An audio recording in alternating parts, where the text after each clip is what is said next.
सुधा अग्रवाल ने पूछा है, क्या कुछ विचार मेमोरी से भी आते हैं? मैं समझता हूँ सुधा जी ने ये प्रश्न इसलिए पूछा है कि जो मैं कहता हूँ कि विचार घटते हैं, विचार हम पैदा नहीं करते, तो उनको लगता है कि जो हमारे भीतर की मेमोरी है, स्मृति, वहाँ से भी तो कुछ विचार जागृत होते हैं। विचार की घटना एक बार जब घटती है तो उसका एक बहुत बुनावट का एक जगत बन जाता है। उन विचारों से स्मृतियों के कुछ द्वीप बनते हैं, आइलैंड्स बनते हैं हमारे भीतर, और फिर उनसे विचारों की, अनुभूतियों की एक अनुगूंज हम तक पहुंचती है। इसीलिए कई बार विचार तो सबके अंदर वही घट रहे हैं।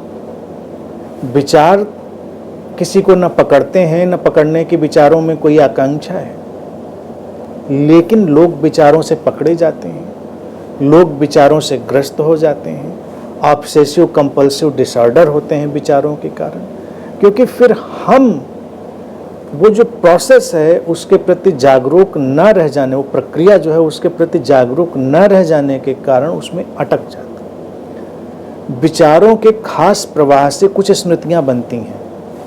स्मृतियां है ही हैं विचारों के टकराव से पैदा हुए कुछ चिन्ह, कुछ मार्क, कुछ स्पॉट, उन्हीं को तो स्मृतियां कहेंगे। अगर हम उनसे डिटैच हो जाएं तो वो बस अपनी जगह पड़ी रहती हैं और उनके माध्यम से हम केवल एसेंशियल इंफॉर्मेशन, आवश्यक सूचना लेते हैं।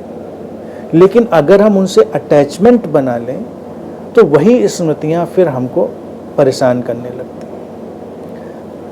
कितने लोग अपनी स्मृतियों के कारण ही सुखी दुखी होते रहते हैं। सुखी तो कम ही होते हैं, दुखी ज़्यादा होते हैं, लेकिन स्मृतियां महज स्मृतियां हैं। वो उन विचारों के चिन्ह हैं जो कभी गुजरे थे, उनसे डिटैच हुआ जा सकता है। डिटैच हो जाएंगे तो उनकी समस्याएं नहीं रहेंगी। तो जो पूछा है क्या कुछ विचार मेमोरी से भी आते हैं, वो रिसाइकल्ड थॉट है, रिसाइकल्ड। वो ओरिजिनल थॉट नहीं है, वो ओरिजिनल थॉट का फ्लो नहीं है जो गया था। अब ये जो टकरा टकरा कर रिसाइकल होता जा रहा है स्मृतियों से, वो बन गया है। इसीलिए विचारों की शुद्धता, अध्यात्म में हम उसी पर काम करते हैं। ध्यान में हम क्या करते हैं? ध्यान में हम जब विचारों के जगत के प्रति साक्षी होते हैं तो विचारों की शुद्धता में प्रवेश करते हैं। और विचारों की शुद्धता में प्रवेश हो जाना, विचारों के प्रति अनासक्त हो जाना, तटस्थ और जागरूक हो जाना, वही विचारों से मुक्त हो जाना है। यानी कोई ऑब्सेशन और कोई पकड़ नहीं है। फिर स्मृतियाँ अपनी जगह रहती हैं लेकिन हमें परेशान नहीं करती। लेकिन अगर हम वैसा ना कर पाए, यानी हमारे जीवन में ध्यान ना घट पाए, तो फिर वो रिसाइकलिंग शुरू हो जाती है। स्मृतियाँ फिर हमारे लिए घाव बन जाती हैं। उनकी वास्तविकता नहीं है, उनकी वास्तविकता नहीं है, लेकिन वो अब घूम रहे हैं वहीं पर। तो हम ध्यान में इसी सबको स्वस्थ करने पर काम करते हैं। इस बात को देखना है।